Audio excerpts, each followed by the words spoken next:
जय श्री राधे कृष्ण। आप सभी का आपके अपने YouTube channel VK Mishra present में बहुत बहुत स्वागत है।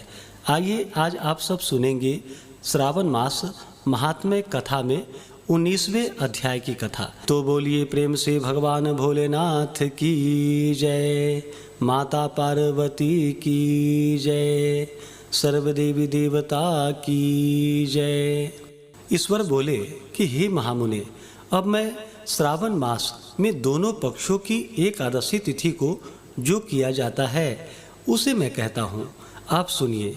हे वत्स, रहस्यमय अति श्रेष्ठ महान पुण्य प्रदान करने वाले तथा महापातकों का नाश करने वाले इस व्रत को मैंने किसी से नहीं कहा है। यह एकादशी व्रत श्रवण मात्र से मनुष्यों को वांछित फल प्रदान करने वाला है, पापों का नाश करने वाला, सभी व्रतों में श्रेष्ठ तथा शुभ है। इसे मैं आपसे कहता हूँ, आप एकाग्रचित्त होकर सुनिए। 10वीं तिथि में प्रातः काल स्नान करके शुद्ध होकर संध्या आदि कर ले और वेद वेता पुराणज्ञ तथा जितेंद्रिय विप्रों से आज्ञा लेकर 16 उपचारों से देवादिदेव भगवान का विधिवत पूजन करके इस प्रकार प्रार्थना करे कि हे पुंडरीकाक्ष, मैं एकादशी को निराहार रहकर दूसरे दिन भोजन करूंगा। हे अच्युत, आप मेरे शरणदाता होइए। हे वत्स, गुरु देवता तथा अग्नि की सन्निधि में नियम धारण करे और उस दिन काम क्रोध रहित होकर भूमि पर शयन करे। उसके बाद प्रातःकाल होने पर भगवान केशव में मन को लगाए। प्रस्खलन गिरना, ठोकर आदि लगना के समय श्रीधर इन शब्द का उच्चारण करे। हे वत्स, यह व्रत मोक्ष प्रदान करने वाला है, अतः 3 दिनों तक पाखंडी आदि लोगों के साथ बातचीत, उन्हें देखना तथा उनकी बातें सुनना, इन सब का त्याग कर देना चाहिए। तदंतर क्रोध रहित होकर पंचगव्य लेकर मध्याह्न के समय नदी आदि के निर्मल जल में स्नान करना चाहिए। सूर्य को नमस्कार करके भगवान श्रीधर की शरण में जानी चाहिए और वर्णाचार की विधि से सभी कृत्य संपन्न करके घर आना चाहिए।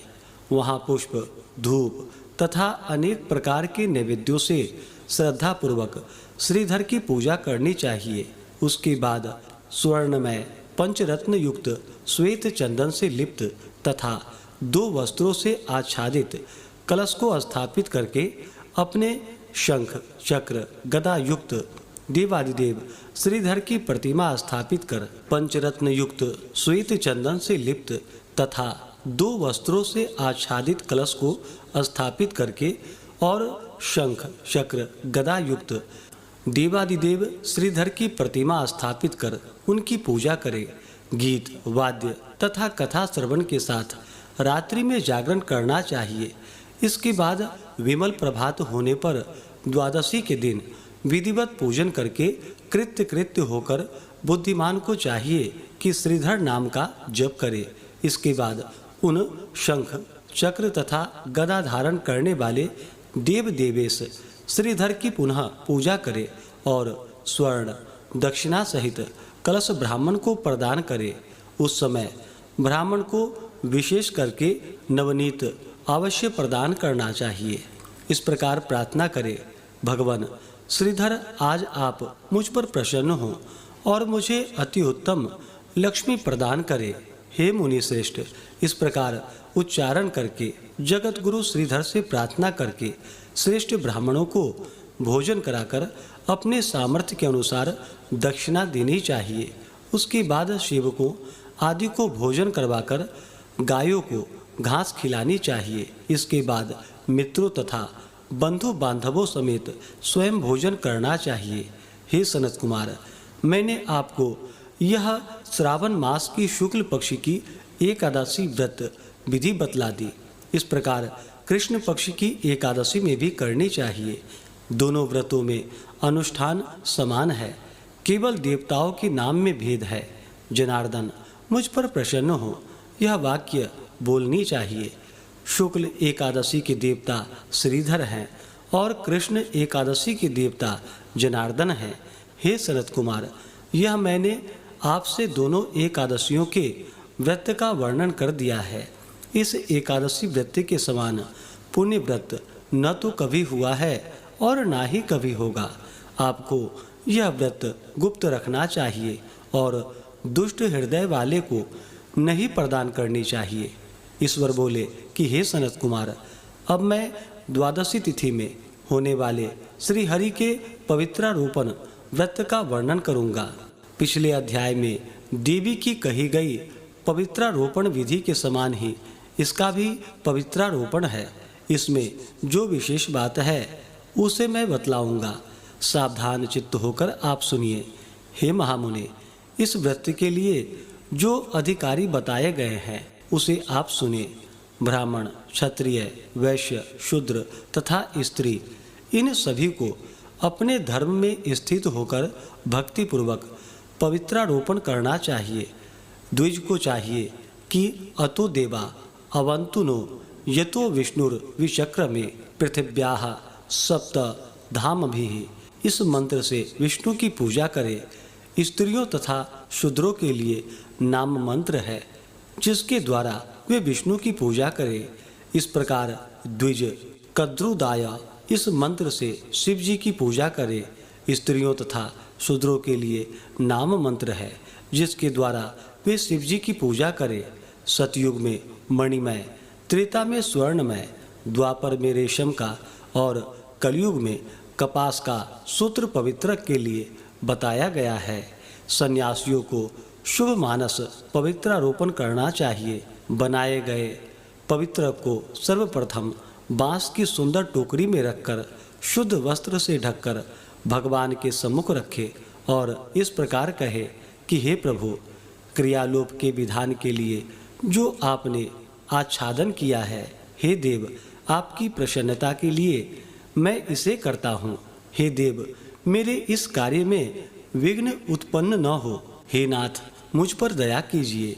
हे देव, सब प्रकार के सर्वदा आप ही मेरी परम गति हैं। हे जगतपते, मैं इस पवित्रक से आपको प्रसन्न करता हूँ। ये काम, क्रोध आदि मेरे व्रत का नाश करने वाले ना हों। हे देवेश, आप आज से लेकर वर्ष पर्यंत अपने भक्त की रक्षा करें। आपको नमस्कार है। इस प्रकार कलश में देवताओं की प्रार्थना करके बांस के शुभ पात्र में स्थित पवित्रक की आदरपूर्वक प्रार्थना करनी चाहिए कि हे पवित्रक, वर्ष भर की गई पूजा की पवित्रता के लिए विष्णु लोक से आप इस समय यहाँ पधारे। आपको नमस्कार है। हे देव, मैं विष्णु के तेज से उत्पन्न मनोहर, सभी पापों का नाश करने वाले तथा सभी कामनाओं को पूर्ण करने वाले इस पवित्रक को आपके अंग में धारण कराता हूँ। हे देवेश, हे पुराण पुरुषोत्तम, आप मेरे द्वारा आमंत्रित हैं, अतः आप मेरे समीप पधारे। मैं आपका पूजन करूँगा। आपको नमस्कार है। मैं प्रातःकाल आपको यह पवित्रक निवेदन करूँगा। उसके बाद पुष्पांजलि देकर रात्रि में जागरण करना चाहिए। एकादशी के दिन अधिवासन करे और द्वादशी के दिन प्रातःकाल पूजन करे। पुनः हाथ में गंध, दुर्वा तथा अक्षत के साथ पवित्रक लेकर ऐसा कहे कि हे देव, आपको नमस्कार है। वर्ष पर्यंत की गई पूजा का फल देने वाले इस पवित्रक को पवित्रीकरण हेतु आप ग्रहण कीजिए।